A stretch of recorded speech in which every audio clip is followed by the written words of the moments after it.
Okay, so yesterday evening, I was able to watch the finale to the amazing digital circus, Teenage Crack Kid. I was able to watch it in theaters yesterday. And one thing I feel like I should go ahead and say right off the bat is my intention is to keep spoilers to a minimum, just as minimal as possible.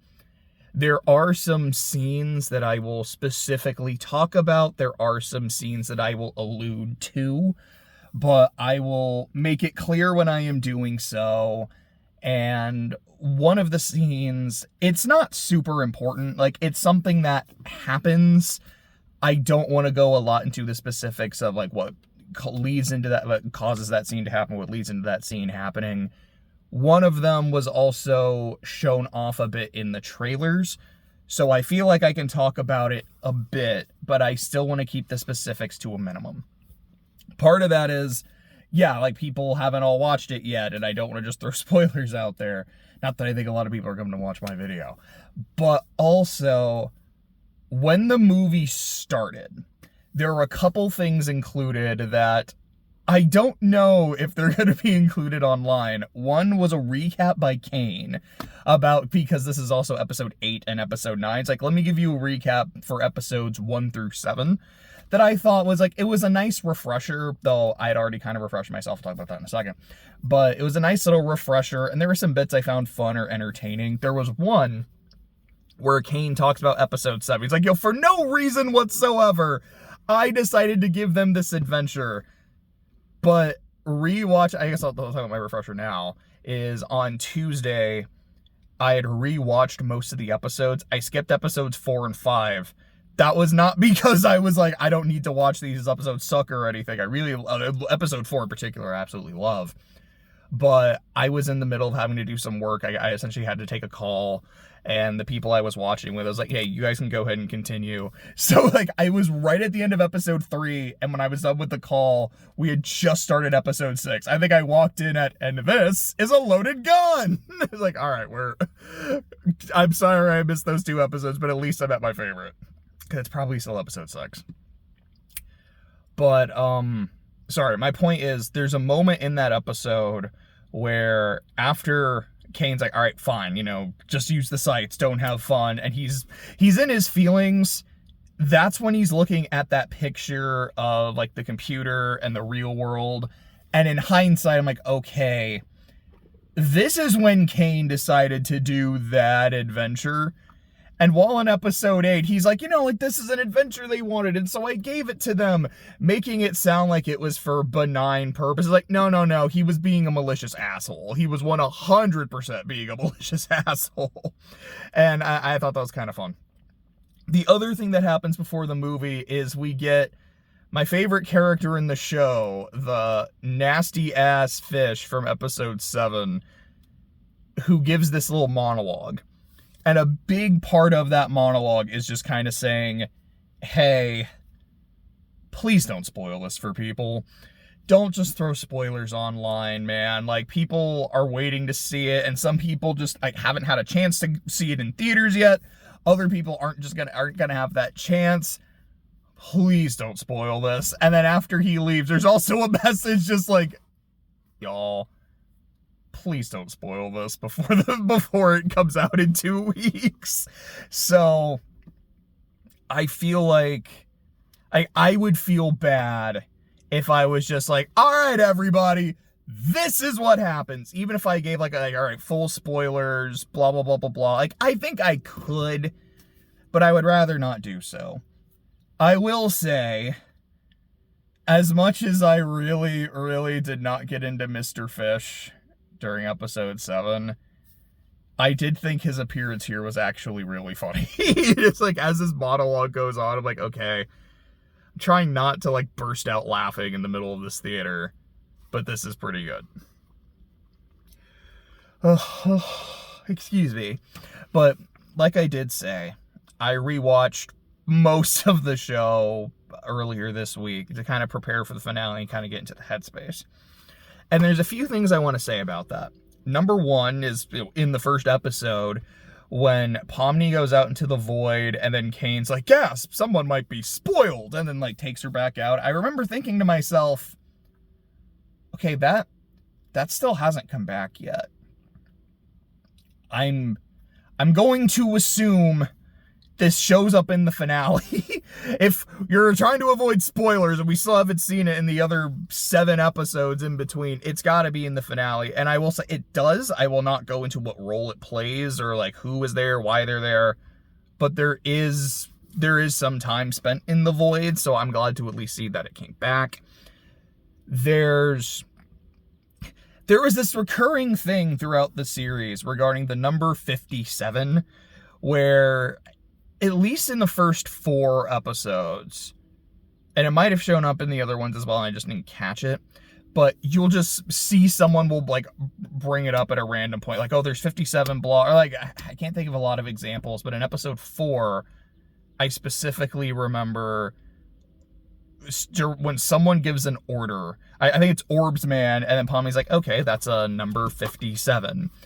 It's just a recurring thing, and by the end of the series, I don't know why. Sorry, I just thought of Linkin Park for a second. One thing, I don't know why. It doesn't even matter how hard you try. I don't know what the significance is. It's something that's never spelled out. I have 2 theories. One of which is that it's just like A113 in Pixar movies. It's just like it's an inside joke. Like maybe it's Gooseworks' favorite number. Maybe it comes from like something, and I don't know. It's like some kind of inside joke for her, or maybe it's for the Glitch team, and that's why it shows up in every episode. Alternatively, I have another theory, but it's very spoilery, so I'm not going to share it. But it's maybe it's less about 57, and it's maybe more a significance of the number 5 and a significance of the number 7 within this show. And I can see that, but I don't know. I might just be completely reaching and spitballing. But another thing I really want to note is re-watching the show, and again, even kind of specifically in the first episode, or I would say it starts as early as the first episode, is what the central theme is. This is a series, and I think it's always been a series, about reaching out to other people. In episode 1, I think there are indications that abstraction is a metaphor for suicide, because I had seen it, especially watching it at that, like when I first saw it, it seemed more like, okay, like the guy went crazy, the guy went nuts, and abstraction is like he lost his mind. But you do see other people referring to it as Kaufmo gave up. I was like, man, I'm so disappointed. Like I didn't think he would give up like that. And other characters saying like, oh, you know, maybe I should have laughed at his jokes more. Like maybe I should have made him feel more appreciated. I should have made him feel more seen. You have an episode 2 with Pomni and Gummy Goo, and when he's starting to have his breakdown because he has his reality shattered, and Pomni says to him, I don't want anyone to feel like they're nothing. You have her scene with Kinger in episode 3, which I've said, that is my favorite scene in the show. And it's just something throughout the series. And I remember when I watched episode 7, and I was very critical of it. I still don't particularly love episode 7, but I love that scene with Jax abstracting, which doesn't come to fruition, but we see him going through the process, and it only stops because someone checked in. And even though he tries to go back into his room afterwards, Pomni's still like, no, I mean, don't you want to come with us? Like, we still, like, want you to be part of this. You're still one of us. You see Zubul in episode 8 being like, hey, you know, don't you go abstracting on us either. Like, you're still, like, I don't like you. You're an asshole, but you're still one of us. And he just doesn't know how to respond to that. One of my favorite bits in episode 8 is when he's like, hey, I'm going to go, I'll go distract Kane, fill me in later. And Pomni just says, be here later. It's a moment that like really stands out to me. It's one I really love. But I feel like that is a major theme in this series is to never let someone feel like they're nothing, and to never make someone feel like they are truly alone. And I really love that. Okay, so getting back to like the finale proper, there are definitely some major lore drops that occur, and personally I found them to be satisfying. Again, I'm still like, I don't know if there was, like, I was expecting something about the number 57 and it didn't really happen. But aside from that, like, I thought the lore that we got was very satisfying. What I found really interesting is, at least for me, the way these moments came across was less about, here's the big reveal and like we're really focusing on it. And it's more of, here's the thing. The focus is on how everyone reacts to it. And I think for a show like this, that works really well, because this is primarily a show about the emotions, about how the characters react to things. And I like that a lot. There's one moment where something happens, and it doesn't focus as much on like, oh, this is a thing that happens, you know, how are we dealing with this? There's a lot of focus on like how Gangle reacts to it. And I love the line of, I don't remember exactly how it's phrased, but she essentially says, I'm not able to cry. Like, this is something that should hit me, but I can't cry about this. And then there's a bit later on in the episode where there's a spider. There's a spider that's been living in my car, and I just saw him scuttling across the windshield. If this video suddenly stops, it probably wasn't my choice. But there's sorry, that really threw me off. There's a thing that happens, and Gangle talks about how, like, this should hit me, but it hasn't. I can't cry. And there's a bit significantly later on in the episode where it does hit her, and she does cry. And I really liked that. For me, I thought that was really effective. I would say, never mind. Like, there's something else I'm going to say, but like, I'll get to that in a bit. There's a big Looney Tunes, like, bit in this episode, and I loved it. I thought it was really funny. And a few scenes before, I don't know if this was intentionally a reference to End of Evangelion. I know Goose posted a picture, has posted a picture, and it's like the End of Evangelion, like with Jax's face.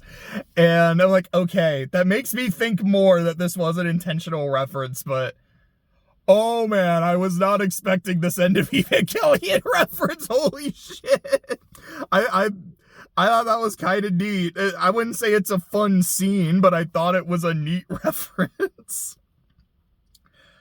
There is a post-credit scene, and I do think it was pretty cool. I can't even say that. I liked it a lot. I really liked the post-credit scene. There's also, how do I want to say this? The credits are worth watching. Like, there's a lot of, like, I kind of, like, I don't really want to quite say that. There's a lot of neat little things that happen in the credits, and I enjoyed them. I was like, okay, that makes kind of making me laugh. That one made me smile. There's one, and if you've seen the movie, you probably know exactly what I'm talking about. There's one in particular that I know people are going to be talking about. I was like, I know people were excited to see it. I definitely laughed. I definitely smiled. I thought that was fun. I thought that was super neat.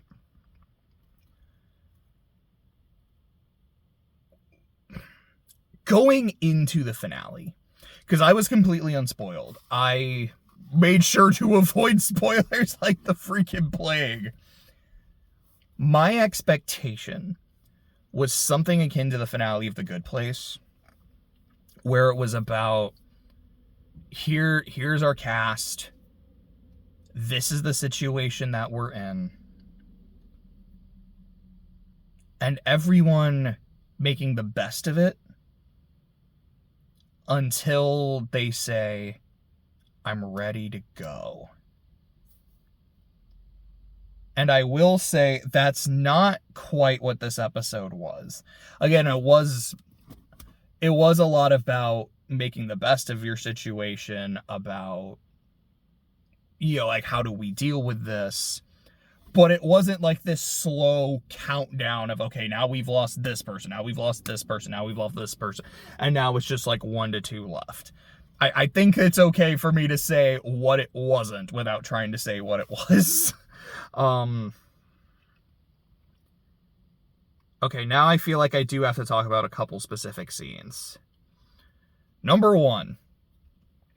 There's a scene pretty early on between Pomni and Ragatha, which essentially, it's the two of them just kind of reaffirming their friendship. And, like, they have this big hug, and, like, Ragatha's crying, and then, like, the camera slowly pans, and then Pomni's crying, and, like, they slowly break away from the hug, and then they're, like, going to opposite ends of the room, and Ragatha's looking over her shoulder at Pomni, and then Pomni's looking over her shoulder at Ragatha, and then you see them walking away again. And I was trying really hard not to laugh during this scene, because to me, I think it's the only moment in the finale that I genuinely thought, this feels unearned. Having recently rewatched the majority of the show, having Pomni say to Ragatha, like, you were the first real friend I made here, you're still my best friend. I'm like, wait, is she? Really? Like, you guys haven't interacted in like a third of the episodes. Like in episode 1, Ragatha does reach out to her, just is kind of like that first friend, sure. But Pomni isn't really reciprocating. It's just like, I don't really know what's going on, and I don't know if any of this is real, so, sure, dog. I don't know. And then episode 2, they don't really interact a whole lot. Episode 3, they also don't interact a whole lot. Episode 4, I don't think they interacted at all. Episode 5, they kind of do. Episode 6 has that moment at the start and at the end where they interact for a little bit, and it seems like, okay, like there is a relationship here. There is a bit of a friendship here. I would assume there's a lot that happens off screen, and that it's not just, okay, like this show is taking place over the course of like a week. So I could believe that they are friends, that there are times like they've gotten close, but to the degree of like, you're my first friend, you are my best friend here. Like, I don't know. I kind of just thought that was Kinger, how close Pomni is to Kinger. And for the hug to be as long as it was, and just the slowly walking away, and like, I'm looking at you, and now I'm looking at you. I was dead ass just expecting narration to be like, that was the last time I ever saw Ragatha. And that just didn't happen. It was weird. It felt like there's moments in this show that are weird, because they're supposed to be. Like the end of Evangelion, or like the Looney Tunes scene. Like, those are weird, but that's a fun weird and a creative weird. This was a weird that was just jank. And I think even if the relationship to me had felt earned, that scene still would have went on a little long. But because I don't buy their relationship nearly that much, I'm like, man, you guys are really milking this. I'm sorry, like, that scene really sticks out to me.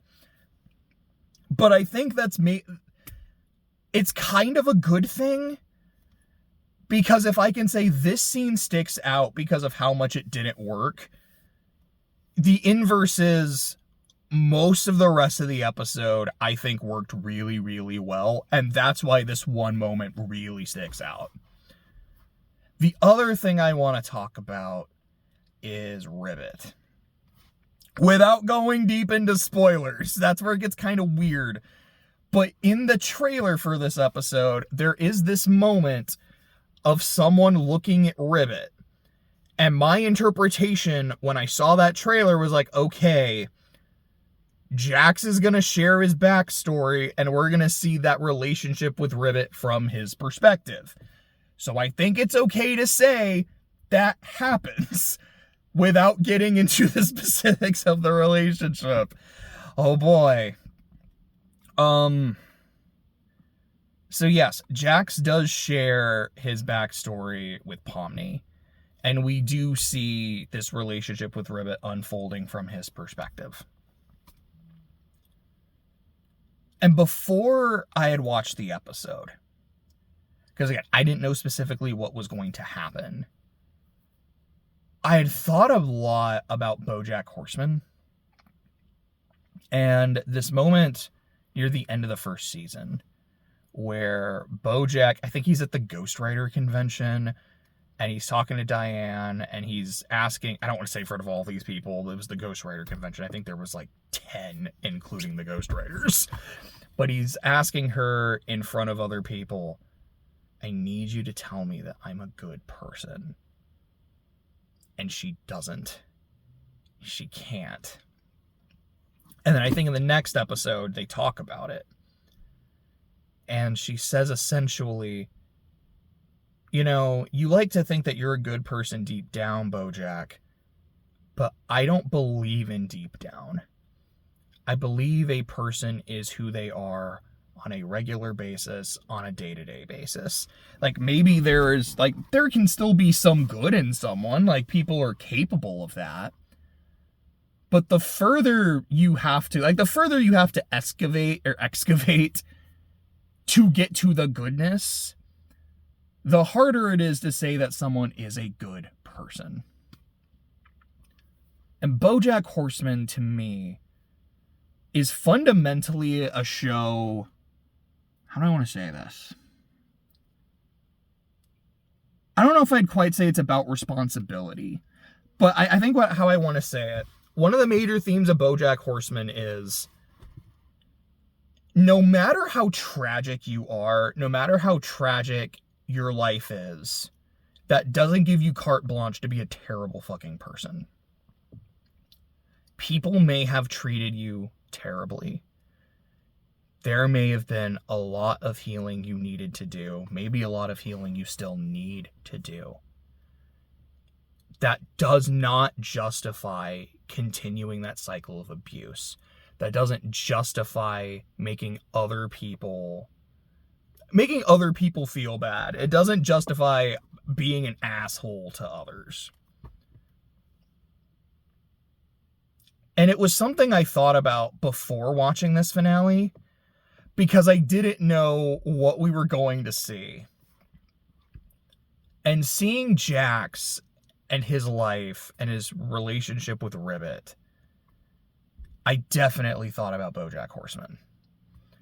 And I think my conclusion on it is, I found his backstory incredibly satisfying because it answered a lot of my questions about Jax. About, like, okay, why are you the way you are? And, like, the way that you've reacted in some very specific moments, to me, a lot of it makes sense.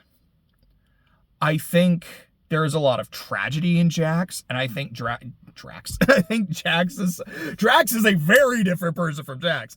I think Jax is a sympathetic person, but I don't think the tragedy of his character gives him carte blanche to be an asshole, both in aspects of his backstory and in the way he treats people in the circus. Because that is something we see. It's Jax is awful to the other players, the other performers. I don't even know what the right term is. The rest of the circus troupe, I guess. But we see the way he treats them, and that's not okay. And I feel like, to me, it's no matter what your backstory is, I don't think it's going to make any of this okay, and it doesn't. But this is still someone I can feel sympathy toward. And during this scene where, like, he's, sharing all of his backstory with Pomni, there's a moment where the two of them are talking by a lamppost. That bit made me cry. I can't lie. I mean, it was not like a full-on weeping in the middle of the theater, but I definitely cried when I got to that scene. I just want to look in my notes. Is there anything else I really want to say? I don't think so. I think without getting into a lot of specifics, and in some cases I still kind of did, that's all I can really say. Except that I loved it. I thought the finale was fantastic. Most of the time when I do one of these videos, I will watch the episode a second time, sometimes even a third time, and that's not the case. I watched it last night, and I can't just go onto YouTube. Maybe I can because I know things leaked, but I've only watched the one time. These are my thoughts on it, but yeah, overall, I liked the finale a lot. I think that scene with Pomni and Ragatha didn't quite work, but it's okay. Like, here's maybe 5% of the episode that I didn't think was that good. I thought the other 95% was fantastic. I'm glad I watched it. I'm glad I watched this whole series. I will probably, like, okay. Sorry, again, like, the spider has been there. He just kind of, dropped out of nowhere, and it sort of scared me. But then I was like, hey, are you on the inside or the outside? I now think you're on the outside of the car. And then I saw him scuttled out, like, okay, cool. He's outside. He has been inside at different points, though, so I don't know where he is right now. Yeah, I'm gonna go ahead and edit this. I'll see you in the next one.